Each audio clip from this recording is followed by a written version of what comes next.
For today's video ay tuturo ko sa inyo kung papaano natin gagamitin ang ating pay letter sa ating TikTok apps. So una guys, ay punta lang kayo sa inyong TikTok apps at tap nyo lang tong shop dito sa baba. Bali dito ay makikita nyo sa taas yung pay letter. I-tap nyo lang po iyon.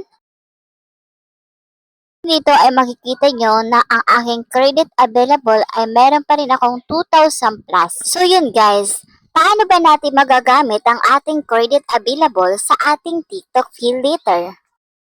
Back lang natin to at dito mapupunta tayo sa shop at punta lang dito tayo sa ating shopping cart kung ano yung gusto nyo i-check out. Halimbawa itong wipes na to, i-check out natin yan. At kapag okay na, tap nyo lang po sa baba yung check out. At scroll down nyo lang sa baba at makikita nyo dito sa payment method yung pay later. Dito sa payment method, makikita nyo yung pay later, cash on delivery, at meron din ditong GCash, PayMaya, at meron din online banking. So, bali dito ang ating lagyan ng check yung pay later. Kasi yun po ang ating gagamitin para pambayad sa ating order natin. At makikita din nyo dito na kung ilang payment ang gusto nyo.